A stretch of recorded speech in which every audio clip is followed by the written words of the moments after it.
Thanks very much for the introduction and for having me here at EE 380 and giving me the opportunity to talk about a topic that's very dear to my heart. For one, the automobile, and second, the autonomous car. And also third, to do this here at Stanford University, which maybe some of you saw from my bio that was shared in advance of this class. I used to run the Center for Automotive Research here on Stanford campus. I still hold a lecturer appointment at the business school. But relax, I will not bore you with all the business jargon and business frameworks and the likes. But I want to share with you a few thoughts on how actually these autonomous vehicles might or might not actually take shape.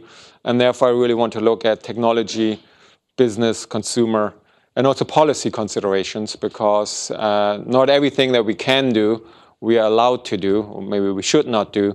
And therefore, it's really my message, basically, when I teach classes, that while technology is great, one also needs to consider business, consumer, policy, and actually environmental considerations as well.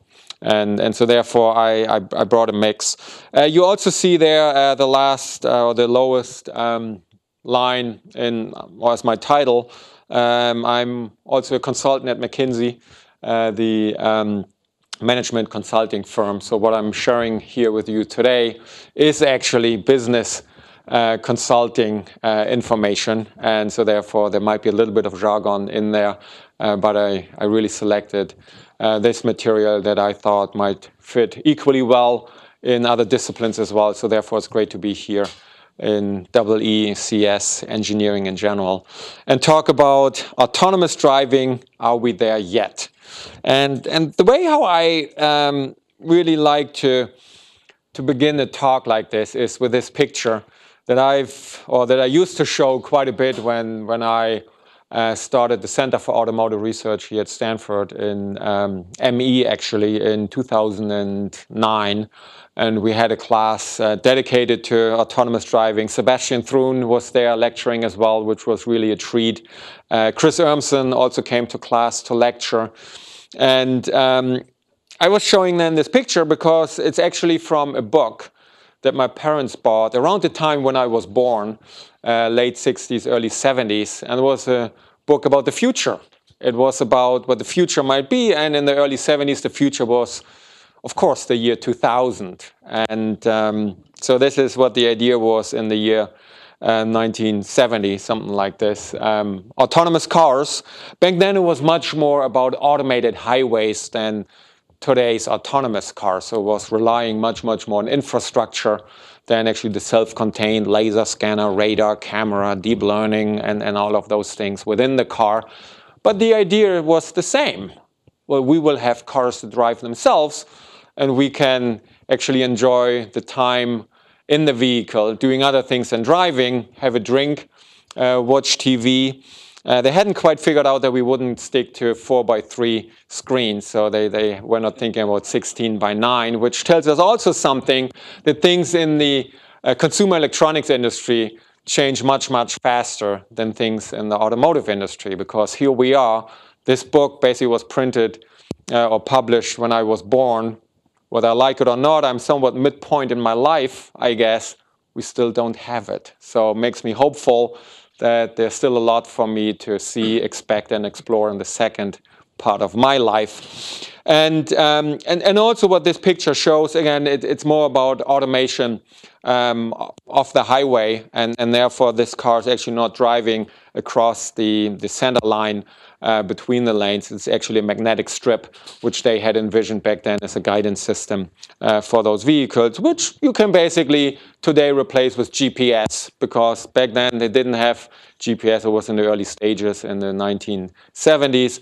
But today it's basically something like you know where you are on the road through GPS.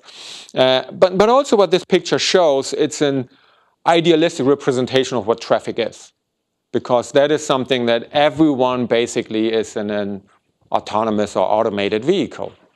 They all seem to be following those red dashed lines. But now think about it. If this red car, they are basically in front of our three friends who are enjoying a gin and tonic or something like this, which you then can do while driving. Imagine this red car is actually driven by a human. And it's on 101, and it's maybe me. It's like, ooh, this is the exit to get to campus. And I basically swerve over. Well, first of all, those glasses will no longer be on this little table. But it also tells us actually a lot what the difficulty is and what we are trying to accomplish here. Meaning trying to accomplish a world of self-driving cars, but we need to deal with the current system, which is what I like to call a somehow working chaos. Meaning somehow traffic works out. But if we now mix autonomous vehicles to it, that should actually follow the rules at all times because it's a vehicle manufacturer who says this is how I define driving. So therefore, it doesn't really mix too well with us humans cutting corners, literally or figuratively, here and there. And therefore, those cars don't really know what to expect. And that's, in the end, what I really want to explore a little bit more here over the next hour. So the last part of the tagline there, how real is all of it? And basically, what can we expect when? And how might it unfold? But before we go there, maybe a little bit more about the motivation for autonomous vehicles. And that basically, I was way too young then, but one could have shown back in the 1970s. It's in the end about safety, about saving time. It's providing mobility to those who don't have mobility today. Reduction of cost always might help as well. And then also what's in it for the greater good of society. And really personal safety, that also translates actually to the point number 5, the interest of society. Today, we have 40,000 people killed in traffic accidents in the United States last year. And that's a number that's going up. That's sadly so. It used to be when I was giving similar talks like 3-4 years ago, this number was 34,000 people killed. Still way too many, but now it's going up from 34,000 to 40,000 people killed.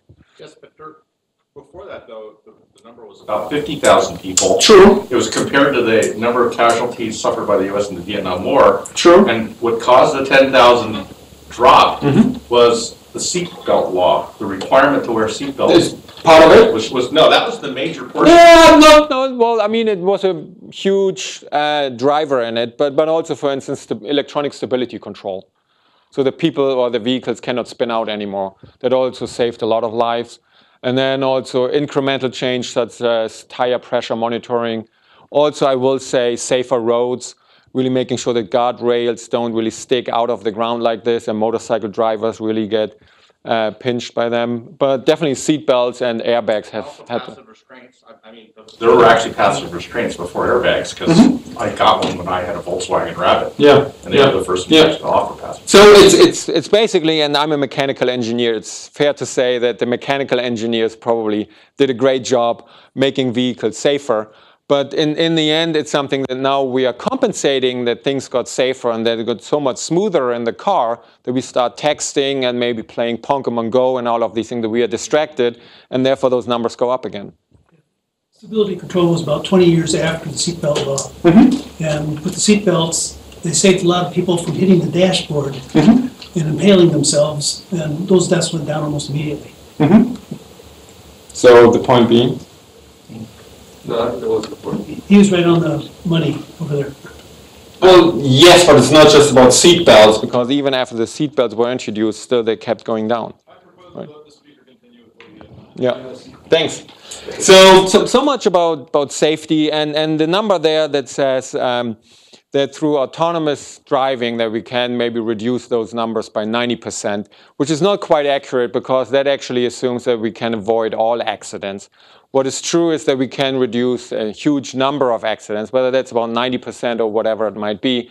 The problem, however, is there might be new types of accidents as well, which is that now there's computer programming errors, that there's maybe something like the laser scanner was not cleaned before the drive started and all of those things.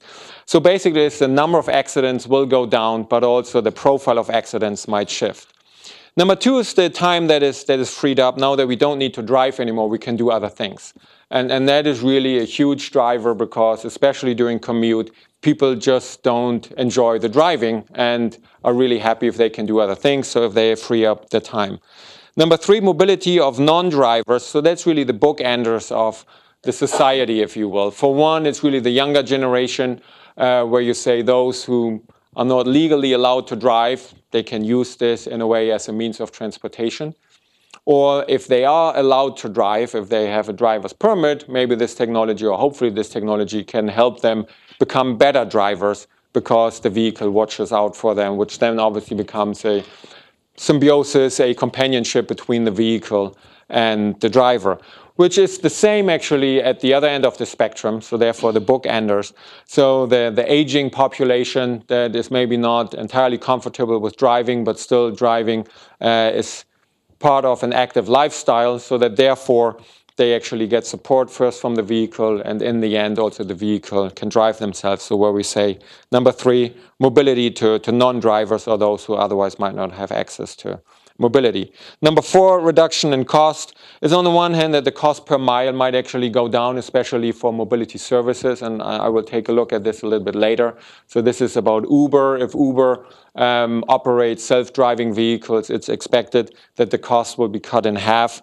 And then number 5, the benefits for society, where we actually see on the one hand congestion really contributes negatively to the GDP in a large way. 2 to 4% in some large cities we basically see is going wasted because people are stuck in traffic. Or some other numbers that are typically or often populated are that the average commuter in the United States loses about 36 hours every year, so almost one entire work week, because traffic is not as efficient as it could be. And so therefore, if we can do something about this, for one, you gain your time, then you can do other things, but also society and economies in general benefit from it. Other than that, under society and ecological cost savings, it's about accidents. On the one hand, that's definitely a society benefit, but also for the ecological aspects, where you say now the traffic is smoother, that you can reduce actually the energy demand for transportation because vehicles are operated more efficiently.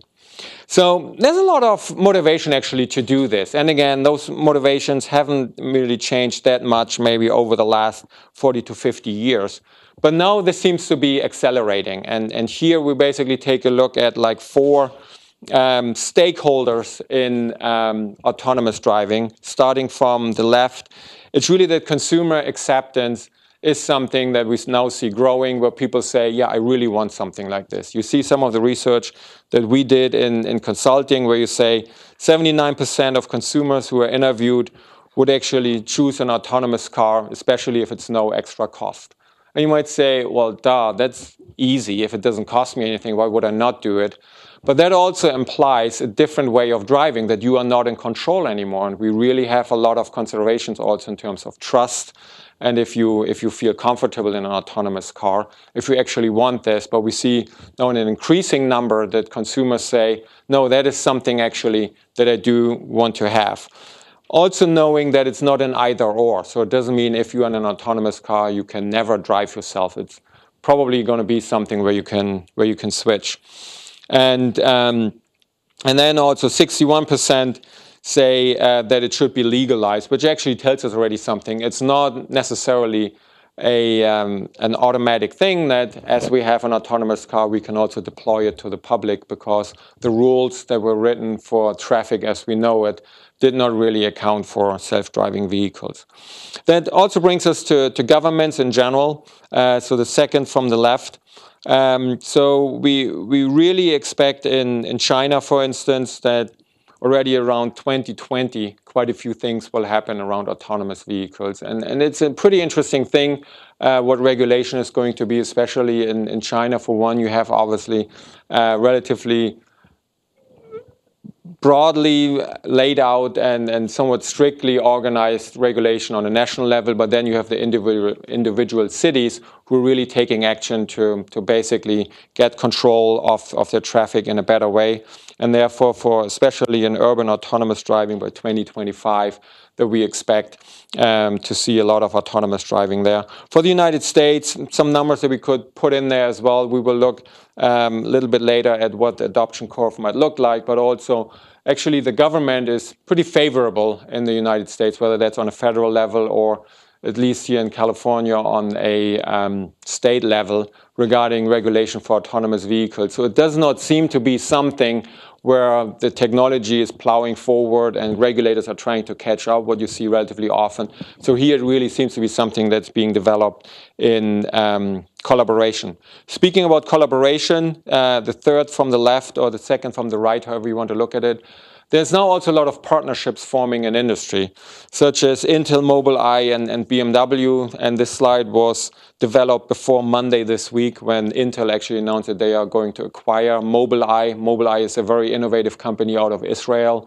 Does a lot of work in computer vision, image processing, learning algorithms, but they don't do their own chips, which Intel obviously does. So that's a very interesting connection there. And BMW, actually my former employer, they have had a partnership with Mobileye and Intel for a couple of years now. So where you see that those partnerships are being formed because it's understood that it's not just a car company does these vehicles, so that you really need a lot of expertise from other fields as well.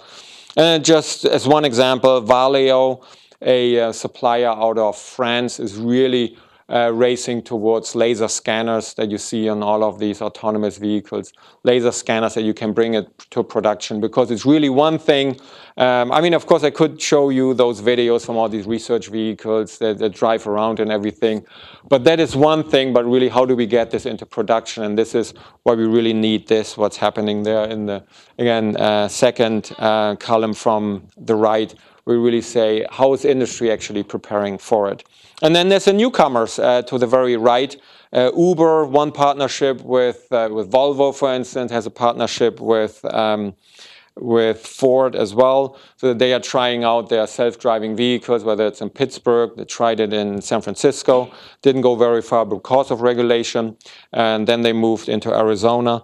But really that these newcomers are getting into the scene as well. Same with Baidu and obviously Google or Waymo and other players. And that's really the interesting thing, that there's so much talent, also so much capital, and so much motivation going into this field. So this is why it's safe to say, you mentioned in the introduction, it's 5 years out, so we shall see what it's going to be in 5 years, but probably it's not another half of my lifetime until we see something like this.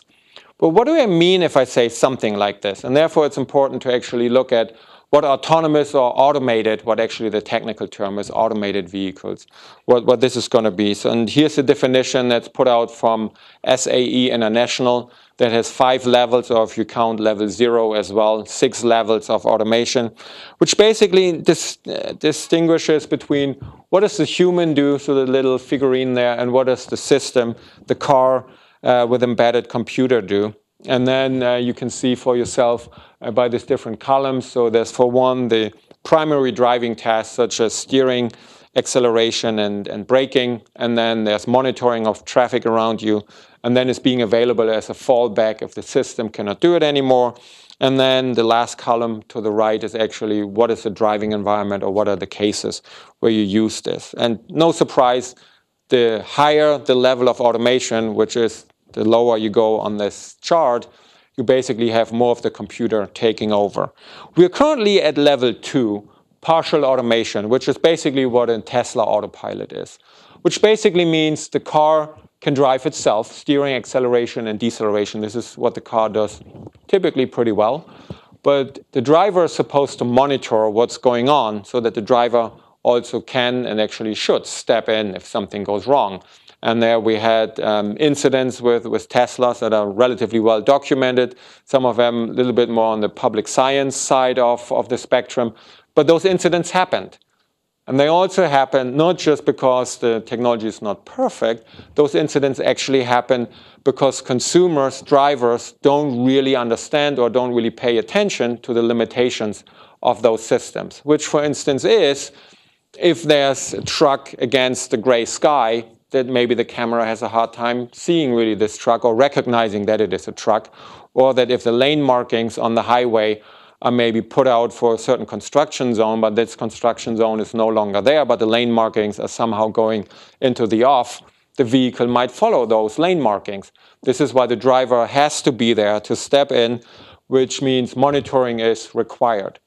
So big question now is level 3, and this is where researchers also here at Stanford that work with a driving simulator and are in the communications and psychology department say level 3 is really tricky, because level 3 actually means you don't need to monitor anymore, but you need to be there if the system needs you, which basically means I don't understand the lane markings, please take over.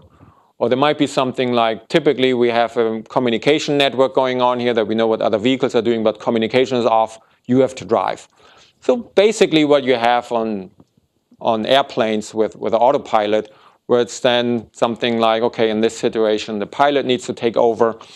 And the question now there is, and that's a difference actually to airplanes, where you have well-trained professionals who really know what the limitation of the machine is and who are also being told from their employer, you have to be there once you're needed.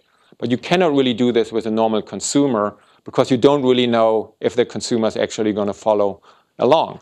Because it might be, if you tell them with level 3, you know what, you don't even need to monitor, you can do other things. Other things is actually pretty broad, which might include sleeping.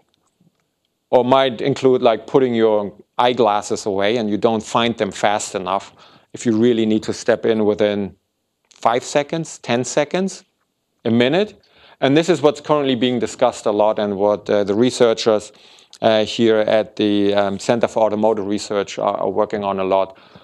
How do you actually get the driver back into the scene, and how much time does it take? So some say if you're really blindfolded and ears are basically muffled and you take all the blindfold and headset off, that it takes about 5 seconds that you really understand, okay, we are on a highway, we are on a left lane, we are going at 65 miles an hour, there are other vehicles around us, and we have that distance to the car in front of us. Just explaining it takes more than 5 seconds. But our brain, within 5 seconds, basically gets it. But there's also some research that suggests it takes about 1 minute until you really don't see a difference between someone who was just parachuted into the scene versus someone who has been driving for the last hour or something like this. Because it's also so much context and history of the traffic. We actually know, well, it's going to rain every few minutes at the moment, or there's something off with this truck that is there maybe like 5 car lengths behind me, but it's behaving erratically and might mess up traffic.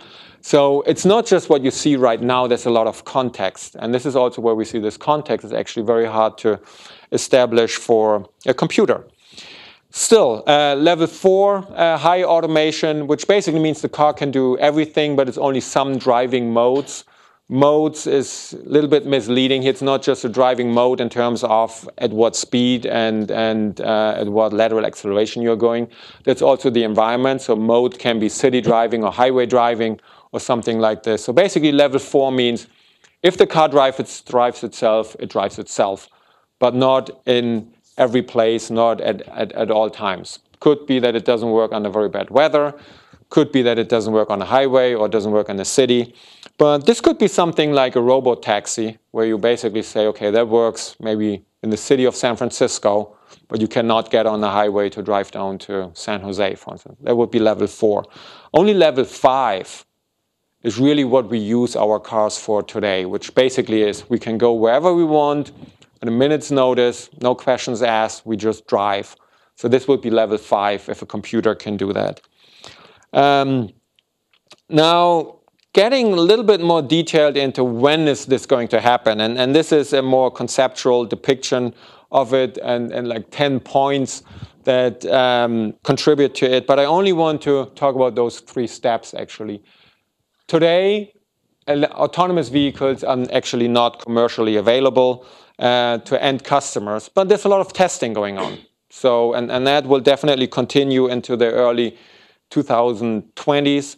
And this is where we are talking about level 4. So level 4 we might see in the early 2020s in terms of self-driving Ubers that we can really use and the likes. And then we will see the early adoption by end consumers in the late 2020s, early 2030s, where we say that's now a car that you can purchase.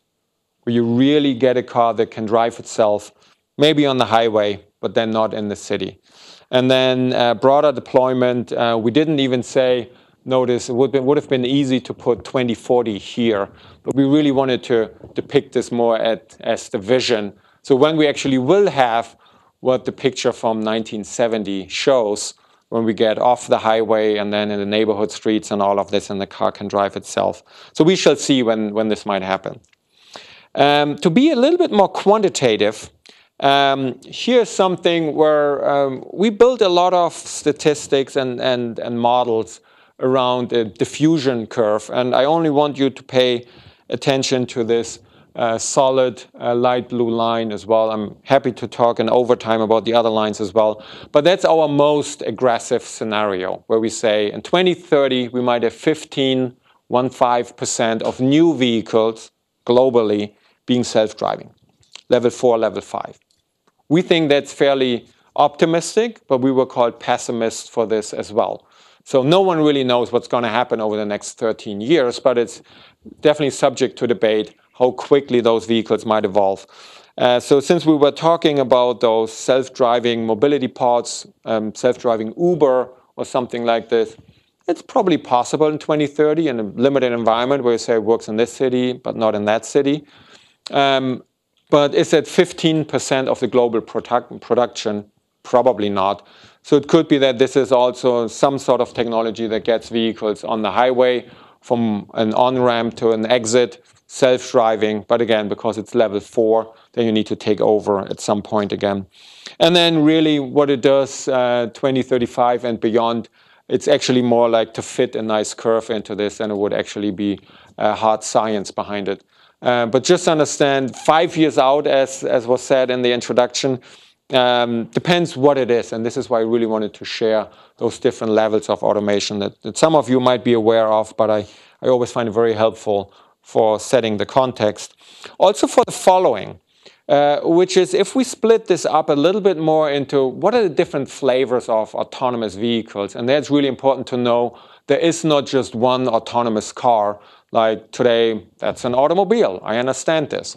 So here it's something, it's a privately owned vehicle, then it's trucks and the robo-taxi. So the robo-taxi basically a self-driving mobility on demand installation. But if we go to the top, around now we are launching traffic jam pilot, so level 3 automation. Remember, this is where the driver does not need to monitor the traffic anymore, but needs to be available if the system cannot take it anymore. There's some, I'm not sure if it's evidence, but suggestion that this fall we will see a vehicle from one particular manufacturer as level 3 automation. So I'll be very curious to see if that's the case, that you can actually put something into the operator's manual and say, you don't have to monitor this vehicle while under auto cruise or whatever you want to call it. Because there's huge implications, obviously, because that is legally binding that you say you don't have to monitor, which basically means you shift liability. And this is something that the automotive industry has really seen in a few tragic cases, tragic mostly because people died and suffered and personal loss. Also tragic because things were blown up in the media, and also negative at least because companies' reputation was challenged. And what we just see, it's not so much who's at fault in a certain case where you say this is a liability. It's also this car company basically did this, and therefore the reputation might get tarnished quite a bit. So therefore, putting something out where you say this is level 3, that will be a big step. You can see for yourself still on the top row, highway pilot level 3, maybe level 4, where you don't even need to be available as a fallback scenario. Somewhat in the mid 2020s possible, and then going along. But level 5, we don't really know when this might happen. And that applies for all other examples as well, for trucks and the robo-taxi as well.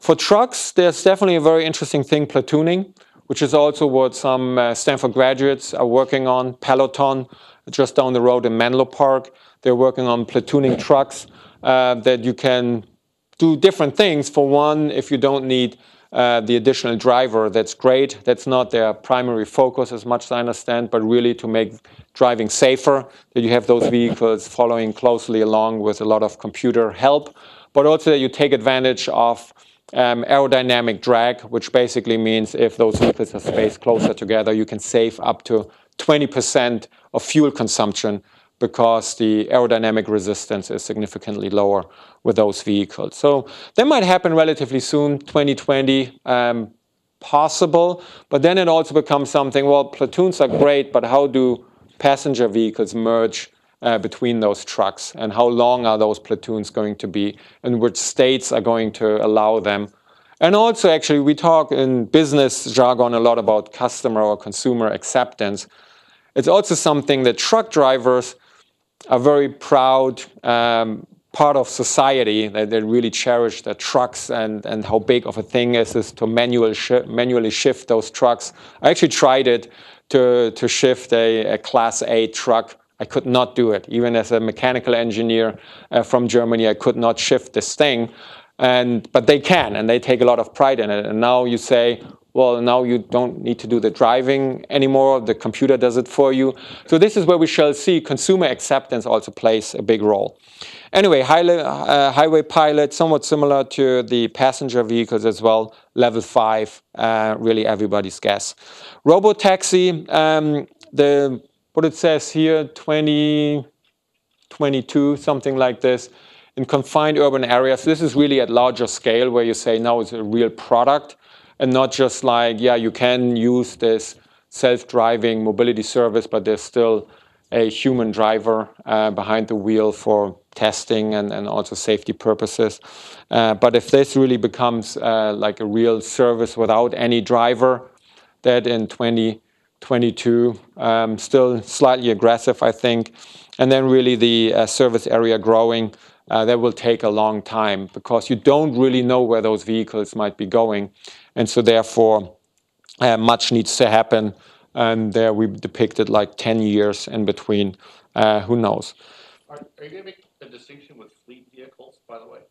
Well, if you look at it, the lower two are obviously centrally fleet-operated vehicles. So trucks for sure, but also those robo-taxis. And that definitely comes with quite a few implications on itself. For one, because fleets have a much, much closer attention on operating costs. And what we said earlier, there's quite a bit in that. A private owner of a vehicle might be a penny pinching, but in the end doesn't really think that much about how much driving really costs. And so therefore for fleets, there might definitely be something. And also for fleets, they are professionally maintenance and serviced. And again, also the driver, operator, whatever then a proper description might be, you can tell them this is a situation you can use it in, but this is a situation you cannot use it in. So yes. In this also, who's doing what? And it's actually quite interesting if you want to separate it out into the incumbents or basically the established automotive industry and then the newcomers like IT companies, Uber, Baidu, Google, and the likes you can read for yourself. And it seems like that the established automotive industry, including Tesla, is really more on an evolutionary path. So that there we say, yes, now we are at level 2, next is level 3, level 4, eventually level 5. Whereas the newcomers or the IT players basically say, well, this level 2, level 3, that's not really what we do. We just leapfrog to level 4, which basically is the car drives itself under all situations, doesn't need any human backup, but it's in a confined area, maybe just in one city. And so therefore, we also put a price tag to it. If you sell those vehicles as an evolutionary scenario, if you sell those to end consumers, you cannot really charge too much for it, which again, to the point, also relates to as a centrally operated fleets, where you might say if it's individual consumers, $1,500, $3,000, maybe for level 2, level 3. For level 4, if you don't really need to do any of the driving on the highway, so if you commute on 101, let's say from Morgan Hill here to Stanford, and you really don't need to drive at all, there might be quite a few people who say, okay, that's worth an extra $10,000. So this is at least what we see in consumer surveys, that you see a relatively steep drop-off at $10,000, that the willingness to pay then decreases, which is why level 4, level 5 probably needs to be within this ballpark. Now, what are really all the different use cases, and what are the ones we should pay attention to? And I don't suspect or don't suggest that we should read all of this, but it's on the one hand really here at the bottom where the driver is optional, which is really what those players from the tech industry are pursuing. And this is largely the robotaxi or vehicle on demand, where there you can see how many kilometers per day and per person, and what's the percentage of the average driving. So that's a little bit more the consulting view of the world. But also for the top part, driver required, which is what the traditional car companies are working on, where probably the most likely first implementations are traffic jam pilot and a highway pilot. Highway because you don't have traffic lights, you should not at least have kids at play, you don't have cross traffic, so it's a much more well-organized environment on a highway than you have in the city. Granted, you move at higher speeds and therefore things can happen more quickly than in the city, but overall probably a setting on the highway is more predictable, and if you have fast sensing and communication technology, probably more doable for autonomous driving or some level of automation. Now, why all this talk about this robo-taxi or automated mobility on demand? And here's a chart. Just want to direct your attention to 3 lines, which is the dashed lines, which is basically how much does it cost depending on how many miles, I think it's in kilometers, yeah, it's a metric chart, how many kilometers you drive per year. And you basically see the purple line, which is vehicle ownership, which is interesting because even if you don't drive, it costs you a lot of money.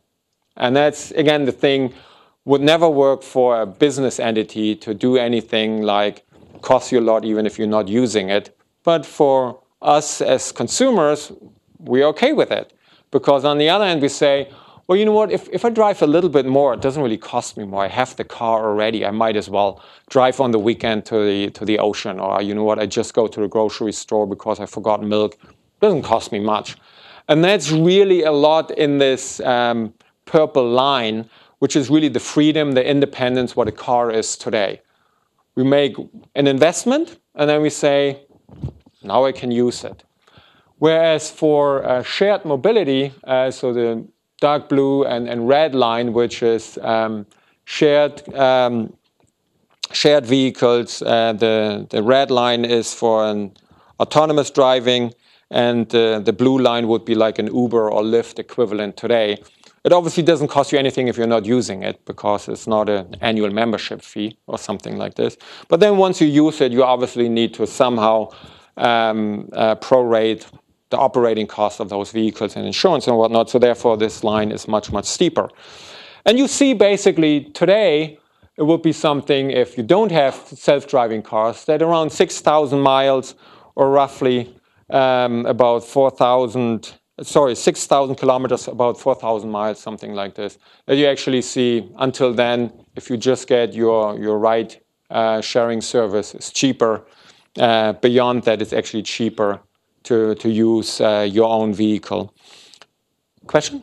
So far, you've been talking about predictions and time frames and decades and so forth. Are you going to be able to get into the technology of what are the limiting issues and why we're not there yet, and are we there yet, and what will happen first?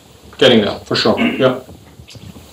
The vast majority of passenger cars are idle most of the time. Yeah.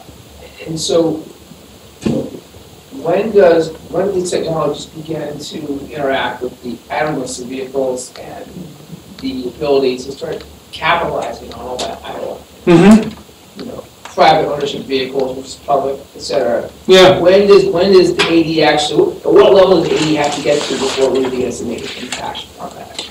Well, I mean, that's fair question. I mean, this autonomous driving in itself actually changed much if it's a shared vehicle or not. For one, the dashed, or at least the blue and the red line here, that's a shared vehicle, should be therefore idling much less. But if I have a personally owned vehicle and it happens to be self-driving, therefore it's not automatically a shared vehicle. We did do some calculations where we basically said, well, if it's a self-driving car, it costs you so much more because there's more technology in it and so on, but you can differentiate that cost by actually sharing it with others, then you see basically that obviously the cost of ownership drops significantly. But basically the answer to this is it's twofold. For one, when is the technology ready, which we saw on some of the previous pages, but then also when are people willing to share their vehicle with others, or basically see it as a business asset, where they say that's not really my car that I enjoy as a personal piece. It's much more a business instrument that I put out there on a market and everyone else can use it. So it really comes in both ways. There's not really a time stamp on this where we could say, and I'm making this up, in 2028, technology might be ready to do this and consumers are ready to share their vehicle. It's really those two aspects of it. Okay, so the point in this is that once we have self-driving shared vehicles, then it's up to 20,000 kilometers where you actually see that using a shared vehicle is cheaper than owning a car. And this is actually why obviously Uber and Lyft and the likes are really pursuing self-driving cars at a larger scale. Now, to your question, what's holding us back? And that's really different things. It's technology, consumer acceptance, which we discussed already a bit, but also law and regulation combined. And in technology, it's not trivial. For one, it's really to come up with a fail-safe system that you can really say, this is not something we give to consumers. It's not trained professionals. It's not people who get a certain certification to operate those vehicles. It's really everyone who gets in this car must understand what it is. And therefore, the fail-safe design of those vehicles is really a huge challenge. And that probably will take quite some time, not just in terms of developing the technology, but also getting consumers understand what the limitations are and actually learning how consumers interact with it. And therefore, tragic events that we had with level 2 automation from some manufacturers, that's also how industry learns how to make it better. Then an adequate degree of system redundancy. It's basically that, obviously somewhat similar to airplanes, but on a somewhat different level, that cars need to be redundant as well. Brakes, for instance, have triple redundancy. The steering column or the steering system is designed such that it can actually never fail. Never say never, but they basically run all the cycles and say, no, that's a low enough ratio that the system can fail. And you need to establish this for the autonomous drive system as well. And therefore, it's nice if you can come up with something. We did this drive and it was 99% autonomous. But 99% is probably not enough for a consumer vehicle, because that basically means that you have some sort of an incident every 100 miles. And then the question is what this incident might be, which again, the solution might be that it's a level 3, where then every 100 miles you tell driver has to take over. But also definitely cybersecurity, because probably those vehicles need to be connected. And so therefore, it opens up an entry point for threats, and how can you deal with this? This is where I'm personally torn, where I don't really know if this topic is rather overhyped or if it's underestimated. And maybe the truth is somewhat in between. It's definitely something that the car industry recognizes that they need to brush up on their cybersecurity defense skills. And this is why they are hiring computer scientists, or at least trying to hire computer scientists to really make sure that the vulnerability goes down as much as possible. On the consumer acceptance, let me be quick on those, but it's really, the Hindenburg moment is mentioned there. So if one incident can really spoil the entire field, because then it becomes something, oh, this happened, like last year, and the industry is not ready to deploy those vehicles. So this can have a pretty long history. The consumers then just don't trust those vehicles. But trust, which is also the lowest bullet point under consumer acceptance, is really important because for one, is it safe and do you trust the safety? But then it's also something, do you trust how the vehicle drives? And this is where there's a lot of research here happening at Stanford as well. How do you communicate actually with a vehicle? How do you understand what it does? Because if a vehicle, self-driving vehicle, slows down, you might be nervous, like, why are we slowing down? What's happening here? Am I supposed to do anything?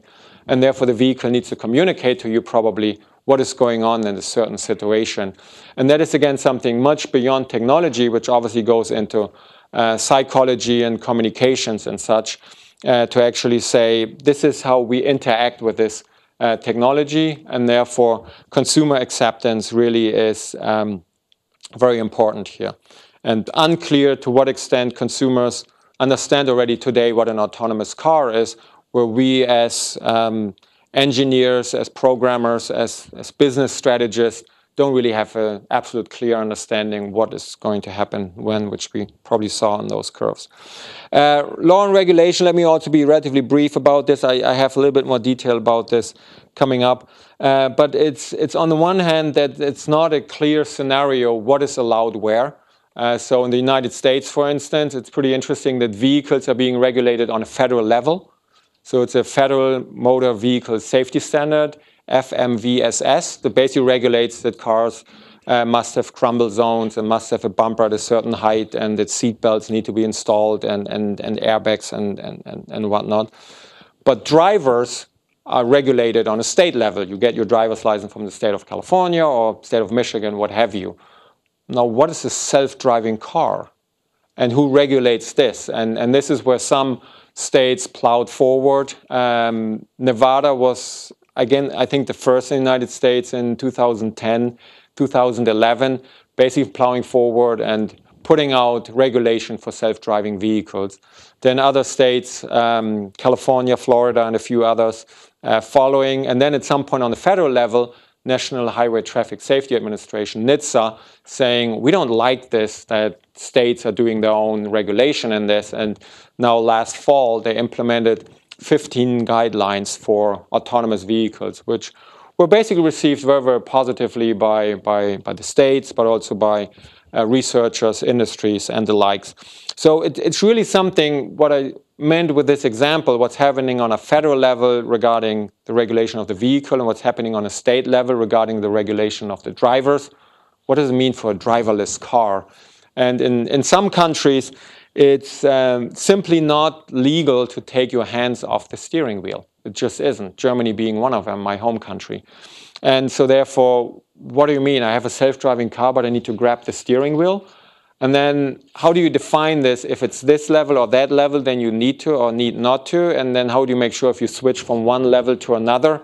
Which is those of you who have driven the Tesla Model S, which is a fantastic car, but also through the learning that they have gained from obviously a lot of consumer miles that they could then analyze, to start out with something, not much warning to the driver if the driver was not engaged, to now warnings if you don't touch the steering wheel every 10 seconds or something like this. You get a warning, or the system might shut itself off and can only be re-engaged if you come to a full stop, which then is really annoying, especially on a highway.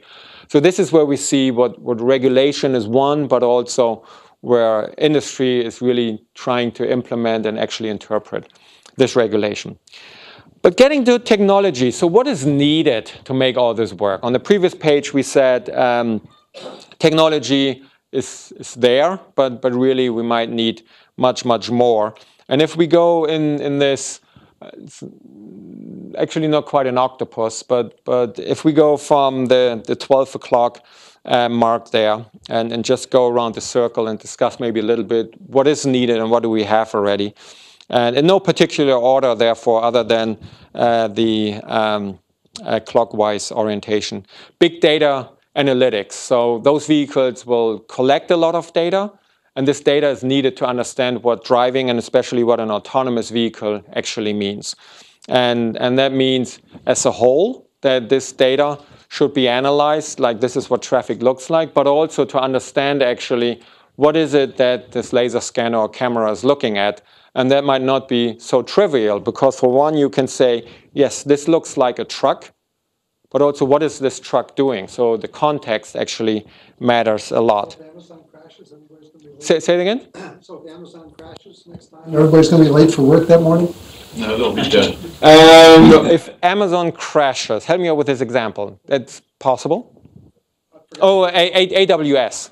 Yeah, sure. Yeah, I mean, that's possible, but must not be, right? I mean, let's put it this way. We obviously do have these scenarios that air traffic gets messed up if there's a server outage or something like this. And something similar is possible, as we are talking about highly automated and connected vehicles connected to number 2, which is data cloud.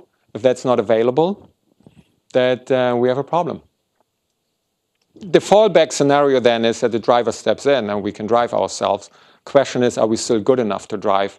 But these are like the long-term implications. But definitely, those are also things, what I meant earlier, the number of accidents probably goes down, but it might shift, because those things can happen, which wouldn't have an implication or an impact today. So much about the data cloud, so where you share all this data and where you have a centralized place for it. The software platform, there's a lot of talk if maybe Google or Waymo, for that matter, has the operating system for the self-driving car, which is then very similar to Android in a way that, like, however many 70% of all smartphones run Android, that maybe 70% of all automated vehicles run one particular operating system.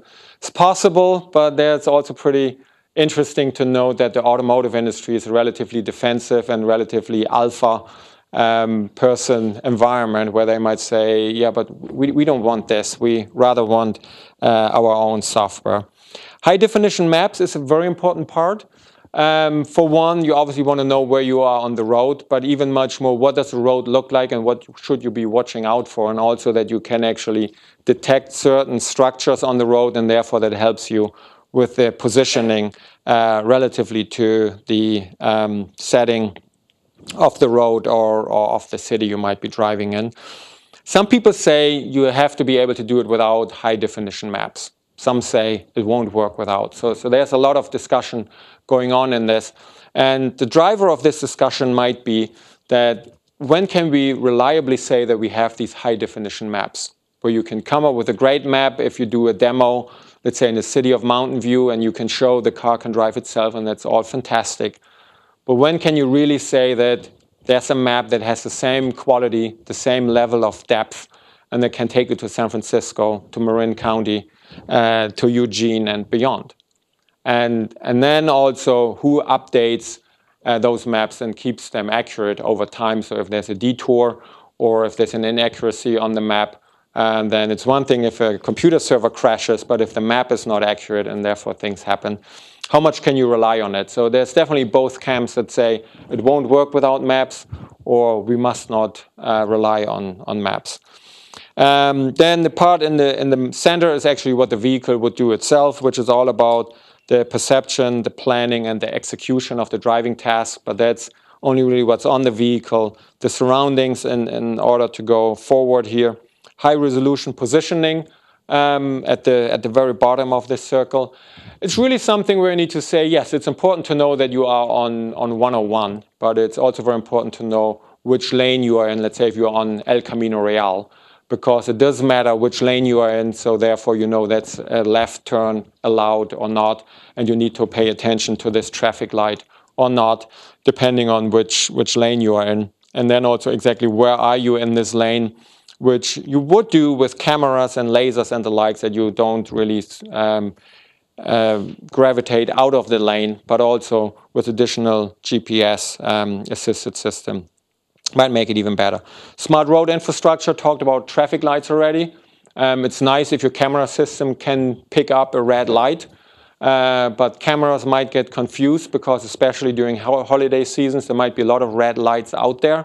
So if the traffic light can send a signal with time and phase, that would be great. However, then it's also something, at what point can you rely on it that wherever you drive, the traffic lights actually transmit time and phase? And this is something what we've seen from vehicle communication technologies, that it's really taking a long time until you can get everyone agree on a certain standard that you can use. Gets us to V2X communication. There's also something similar to maps, where maps, some people say it will not work without, or we cannot wait until we have it. Same with vehicle to X infrastructure or vehicle to vehicle communication. Some say, and I happen to be one of them, you have to have some sort of communication between those vehicles, because otherwise you cannot really coordinate those self-driving vehicles. Others then say that will take way too long, we cannot wait that long, and has to work without. Thoughts on this? Excuse me for playing devil's advocate. Every time I hear something like this or see a slide like this, it's very disheartening, because your premise is that if the driving is done with certain features, then you need to have certain support for those features. But everybody in this room with a driver's license is an existence proof that no, you don't need any of those things. I don't need big data analysis. I don't need a data cloud. I don't need communications. I don't need to be knowing who the other cars are. A person with vision and a sufficiently smart brain can drive a car with none of the things that you say are required technologies. Yes and no. I mean, some of them actually we can do very well as humans, which obviously is to see traffic lights or positioning system within a lane is actually pretty good. V2X, I have something coming up actually, which is eye contact to other drivers, seeing other vehicles. That works relatively well. On the big data and analytics, data cloud and software platform, agree, we don't have this as human drivers today. But this is also where I say that humans and computers are very different, obviously. But it's really hard to tell who's better at executing a certain task, namely driving a car. Computer obviously is very good to do something incredibly fast with very high accuracy, but typically very repeatedly. So if it's pre-programmed to do it. Whereas a human is actually very good to have some sort of intuition and pattern recognition and actually figure things out with creativity. And the creativity is typically what makes us a good driver, can also make us a bad driver if we get too creative within the car.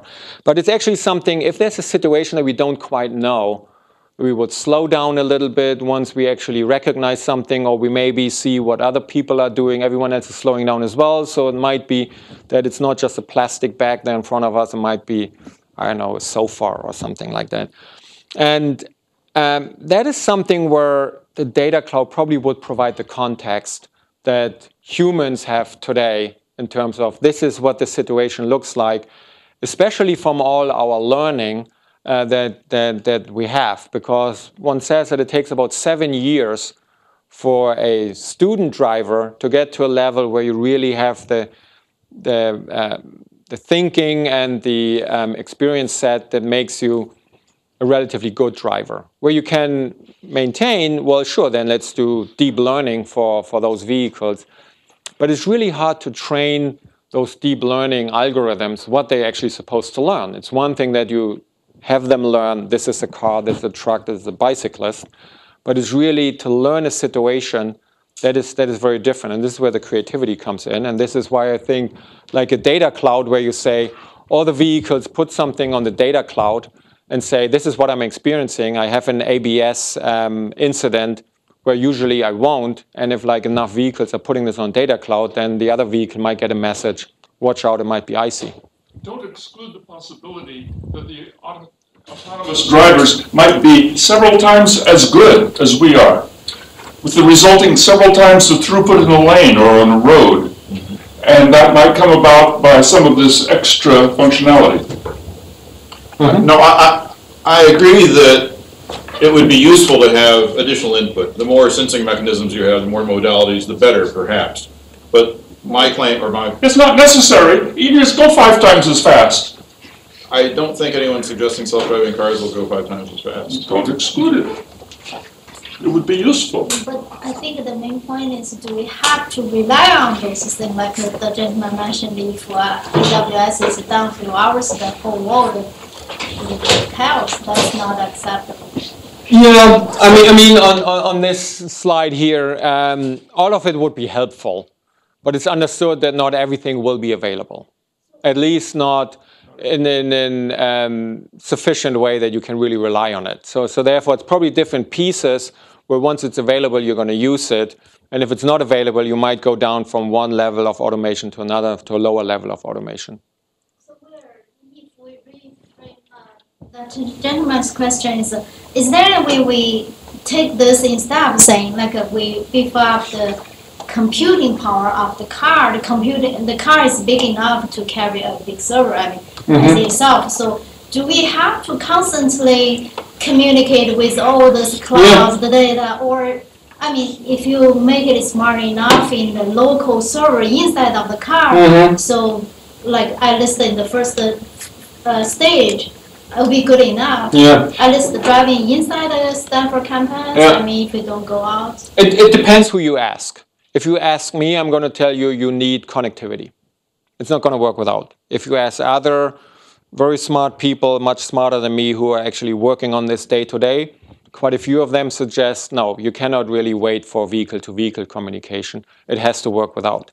The reason why I say that we need vehicle-to-vehicle communication is this.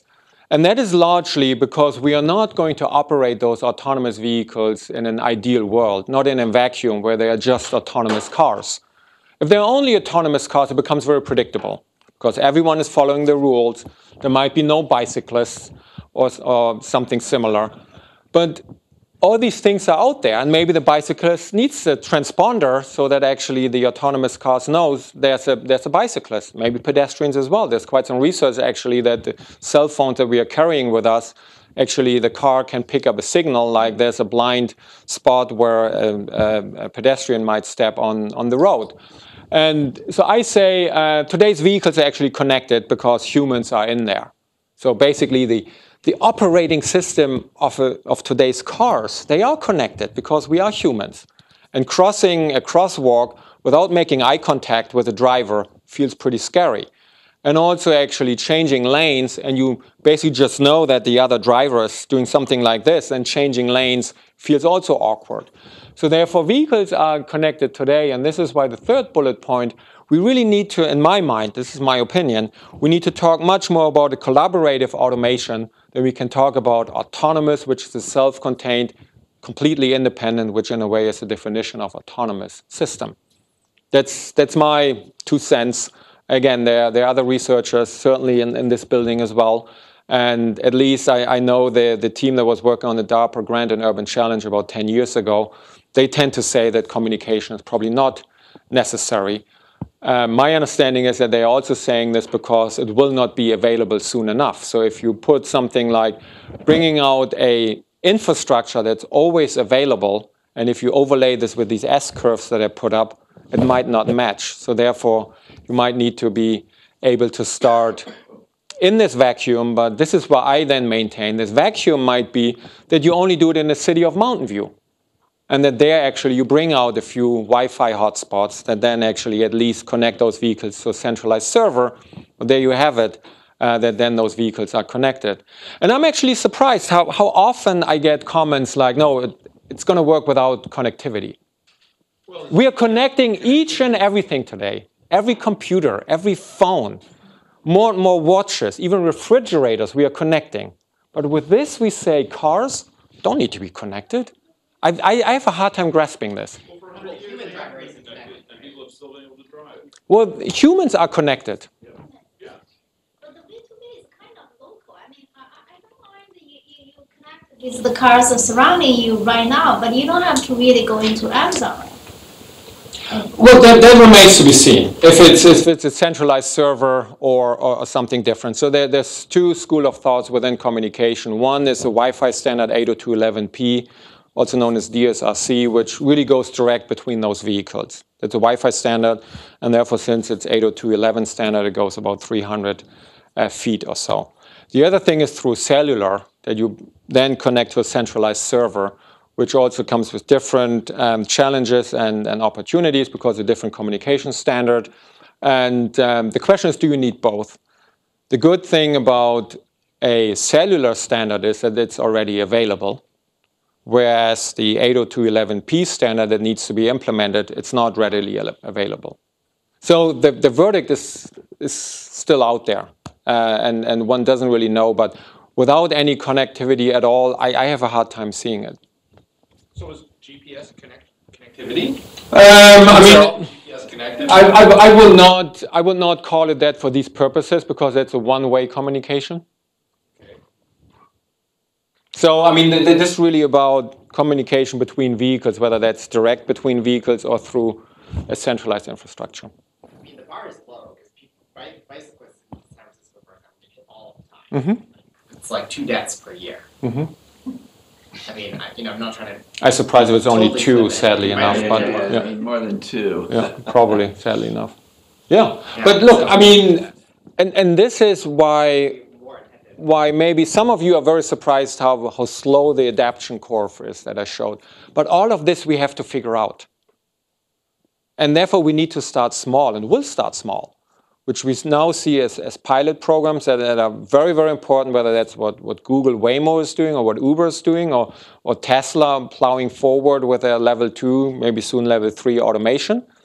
And from all of this we are learning, and then you can read those things. Our algorithm can now identify bicycles, which is great. But what about now someone on a small scooter or something like this? Does it identify this as a pedestrian or as someone on a scooter who can actually go 15 or 20 miles per hour on an electric scooter? Speaking of your S-curves going up, are there any projections for the projected number of computer-caused fatalities from driving per year? Yeah, not that I know. So you mean for automated vehicles? For automated vehicles, yeah. Yes. No, and this is where I said those who say the number of accidents will basically go down by the same number that we have human error today, that's wrong because those incidents will happen, as you say, computer errors, whether that's really a calculation error or a sensor error or a communication error. There's no calculation for this. It will be much, much lower, obviously, than... So I guess the Tesla accident would be number 1. I disagree. Yeah. Let's see. I mean, the Tesla accident, so the one in May last year in Florida, a tragic incident, I would call this a human error. Because it's a level 2 system. It seems like that the driver behaved as if it's at least a level 3, if not a level 4 system. Because the driver was supposed to monitor. And I assume, I was not there, but I assume it was clear that this was a truck. That was not legally so, but in the end, turning in front of the vehicle, so it's human error. Had it been a level 3 system, and this is what I meant earlier, if you put out a level 3 system where you then can say, it's okay to do other things, you don't have to monitor, then it would be a computer. Yeah, we can make excuses, but all of this is going to be litigated. Like if the heirs of the Tesla driver decided to sue, it's not clear they wouldn't win. That's true. That's true. And this is also where I said the legality is one thing, but in the end, what we see in the legal system, it typically goes after the deepest pockets. And that you will probably always find a lawyer who supports this cause against the car company. And try to get some money out of it, and to actually say, has everything been done to avoid this situation? And then, well, we've seen those cases quite a few times, whether that was more recently with ignition switches or with floor mats or accelerator paddles, something like this, where you see, well, at least some of the examples that I just said, were not an obvious design flaw. It was maybe not the best design possible. But in the end, it then becomes something. Same thing can happen for an autonomous car or partially automated vehicle, that those companies get sued, and therefore that this will slow down also the implementation.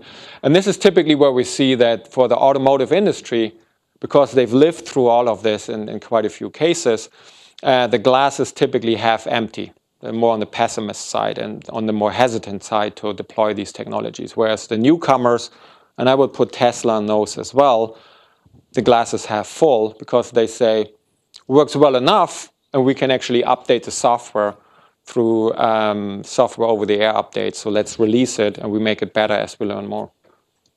But it's unclear.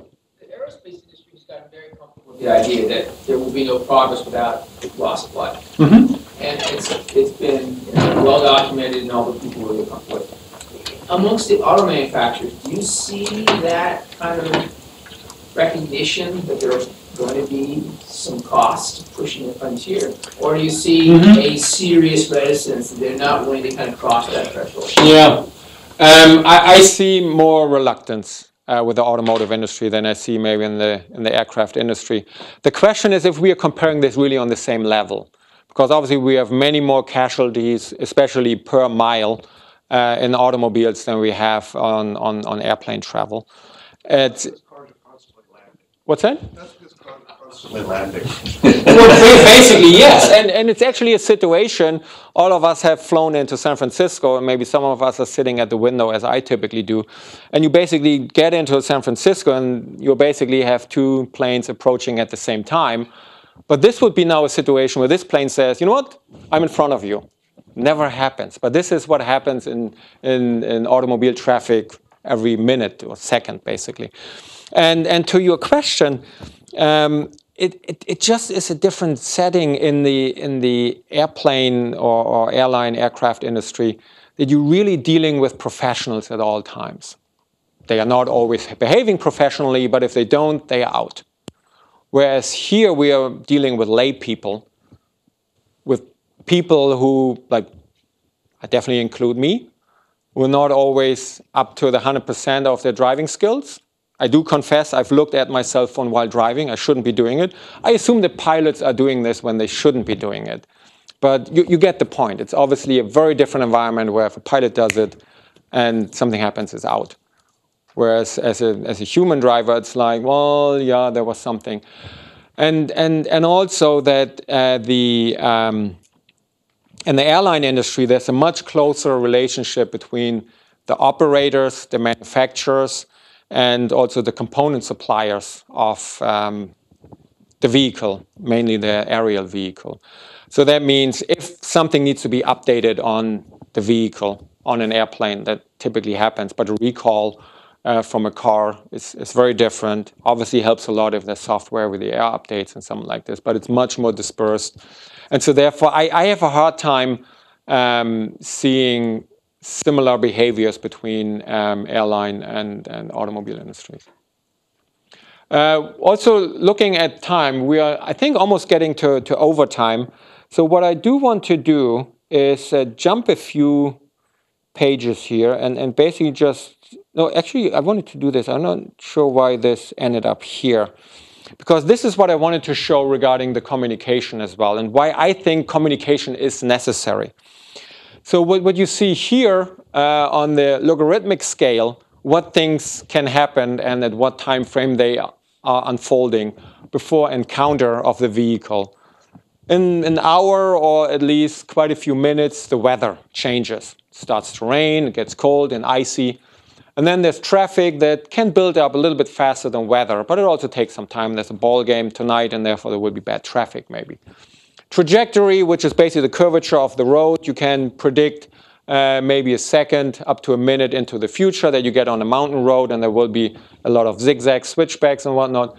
Stationary objects that the car recognizes a second, maybe 10 seconds in advance, and it knows there's a dumpster, it will not move, it will still be there when I get there in 3 seconds. And then there's moving objects that can really move and shift just like this. And sensors are absolutely necessary, obviously, here. And this is what they are very good at, that they see, well, there's something like 10 feet in front of the car, and it's a solid object, we have to avoid it. But to really understand what is the overall setting with weather, with traffic, and maybe even with the trajectory where you see there's a lot of switchbacks, and actually behind like the third hairpin turn, there's a vehicle stalled. That would be something that is hard to measure really with sensors, but it might help a lot actually to inform the vehicle to say, well, this is something how we should adapt.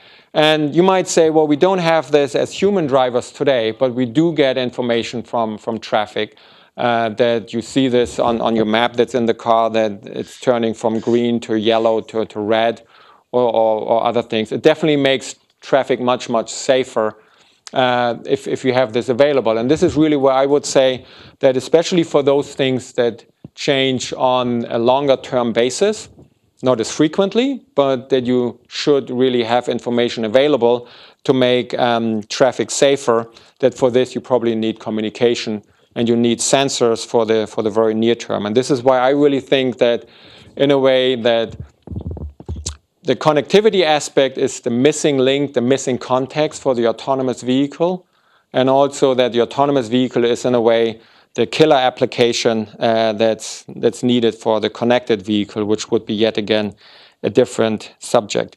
Just to come to the end, I'm going to jump through all of this here, but I did want to leave this maybe as a summary, like 13 points where we think this could happen. It's for one, autonomous driving will happen and soon, but really in different flavors. So not like you can buy the supercar and it gets you here from Stanford campus to San Jose with a push of a button. You're welcome to give Dennis, by the way, a cleaned up version of your slides, and he'll put it on the website. Yeah. Yeah, please. Thanks.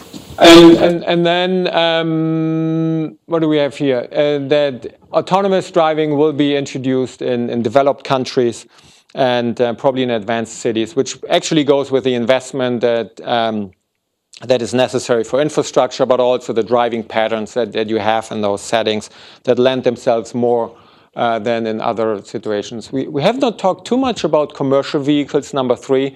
We looked at trucks at some point, but for all these reasons where we said it's really for professional drivers and it's a lot about the cost of ownership, that commercial vehicles might be at the forefront. And also we saw that tech players might leapfrog level 3, maybe level 4 automation, probably not, but for sure level 3 automation, and just jump to like a self-driving car in a confined space. For the OEMs, so the vehicle manufacturers, the BMWs, Mercedes, Lexus of the world, it's expected that for them it's like a really premium feature that autonomous driving might come first there. Taking us to what is actually necessary to get this right or to win the race toward that. Really, number 6, figure out what one wants to do. And you see quite a bit that this is the autonomous car. Really figure out, is it something more like the extension of public transportation, so like the little mobility pods that operate in one city, or is it something that one wants to look at the highway, more a consumer-driven vehicle? Software and artificial intelligence feels very benign saying it in this building, but this is really what the industry needs. A lot of the skill set, a lot of the talent in programming, in learning algorithm, but really merge this with the existing algorithms that the automotive industry has to drive the car. And this is really where we see quite a battle, is maybe too strong of a word, but definitely a lot of discussion. Can you rely only on artificial intelligence, or what sort of like rule-based or traditional control laws should you have for those vehicles? Okay, an ecosystem is basically that you need to build around infrastructure and such as well. And number 9, infrastructure and the HD maps that we discussed, that there is belief that this is definitely necessary. And then number 10, the Chinese way of autonomous driving might be quite interesting as well, to basically regulate, okay, this is what we want, and we might keep all other vehicles out for reasons that we discussed. The human-driven vehicles might not mix very well. Number 11, this will probably transform mobility in general, especially together with electric and shared vehicles. We looked at shared vehicles. I did not talk too much about electric, but this is really a new way of driving, a new way of getting around. And also number 12, that's probably the consulting jargon, the disruption, so that this will really shake up the industry big time. And so therefore, number 13, it's not just an opportunity for the companies that are doing this, but also for cities to change how traffic happens in the cities. It is unclear if this will really make traffic so much more enjoyable than it is today, because we might actually create more traffic, because if we make it easier to be in a car, as we don't need to drive ourselves anymore, we might end up with even more vehicles. So also there, the verdict is out. when and to what extent things are going to happen, but obviously a lot of questions that needs to be answered, which is why we say probably in the next 20 to 30 years we will see a lot, but it will come in different stages and maybe in different pockets and areas as we might expect. We're running long. Thank you.